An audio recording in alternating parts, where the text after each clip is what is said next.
CSMT स्थानकामध्ये आंदोलन करणारे railway कर्मचारी अडचणीत येणार आहेत, कारण आंदोलन सुरू असताना आंदोलकांनी मोटरमननाही लॉबीमध्ये बंद केलं होतं आणि त्यामुळे लोकल खोळंबल्या।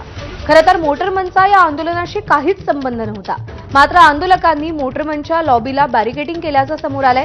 आंदोलकांच्या या कृतीची चौकशी होणार आहे। दरम्यान एबीपी माझानं या संदर्भात सेंट्रल रेल मजदूर संघाचे अध्यक्ष प्रवीण वाजपेयी यांना सवाल केले आणि त्यावर त्यांनी अक्षरशः उडवाउडवीची उत्तरं दिली।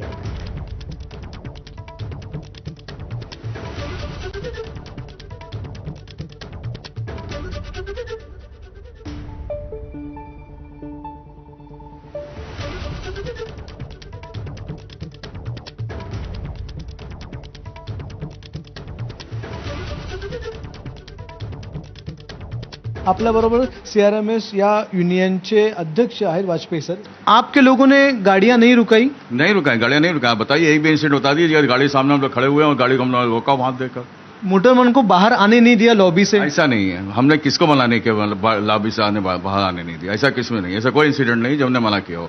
ट्रेन रोको हमारा आंदोलन नहीं था, हमारा आंदोलन सिर्फ गेट मेंटेन धरना मोर्चा तक सीमित था। लेकिन सीआरएमएस के कई सारे लोग जो है वो मोटरमन है। मोटरमन जो है जो सीआरएमएस संगठन में है, एमआरएमयू संगठन में ठीक है। एनआरएमयू का कहना है हम लोगों ने ये किया नहीं, सीआरएमएस ने ये सब किया है। एनआरयू वालों ने क्या किया उसका तो मैं कोई जिम्मेदार नहीं। लेकिन उन्होंने आपके ऊपर इल्जाम डाला है कि आपने मोटरमन को रुका के रखा। वो जो उनको जो कहना उनका मतलब है, हमारा कहना हमारा सुनिए आप। हमने किसी प्रकार की रेल को चलने देने में कोई भूमिका नहीं निभाई, समझे ना, और हमने रेल रोको किया भी नहीं है। कॅमेरामन विनयसह अक्षय भाटकर, एबीपी माझा, मुंबई।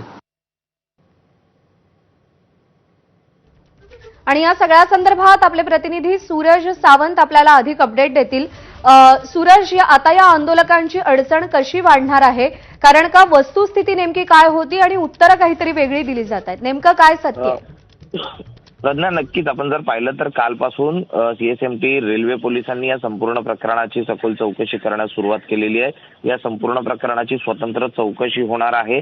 कर्मचाऱ्यांनी केलेल्या आंदोलनाची रीतसर परवानगी होती का, निषेध नोंदवून फक्त रेल्वेच्या वरिष्ठांना पत्रव्यवहार ते करणार होते, मात्र अचानक आंदोलन कसं चिघळलं, मोटरमन यांचा यातला सहभाग होता का किंवा त्यांना कुणी येऊ दिलं नाही, या गोष्टी स्पष्ट होत असताना आता अनेक फोटोज व्हिडिओज हे देखील समोर येत आहेत। ज्यावेळी हे आंदोलन सुरू होतं त्यावेळी रेल्वे कर्मचाऱ्यांच्या लॉबीमध्ये त्या ठिकाणी रोखण्यात आलेलं हे स्पष्ट त्या ठिकाणी दिसतंय। दरवाजाला जर आपण पाहिलं तर कडी त्या ठिकाणी एक काठी टाकून पूर्णतः दरवाजे ब्लॉक करण्यात आले होते। दरवाजाच्या बाहेरच हे आंदोलन सुरू करण्यात आलं होतं आणि मोटरमन कसे बाहेर पडणार नाहीत याचं संदर्भात पूर्णपणे त्या ठिकाणी काळजी घेतली जात असल्याचं देखील पाहायला मिळालं। त्यामुळे एकूणच या संपूर्ण प्रकरणामुळे ज्या लोकल खोळंबलेल्या आहेत त्याचा आता पूर्णपणे स्पष्ट दिसतंय की कशा पद्धतीने हे आंदोलन चिघळवण्यात आलं। या संपूर्ण प्रकरणाचा आता सखोल तपास हा रेल्वे पोलिसांकडून केला जातोय आणि याचा अहवाल वरिष्ठांना पाठवून त्यानंतर पुढील कायदेशीर कारवाई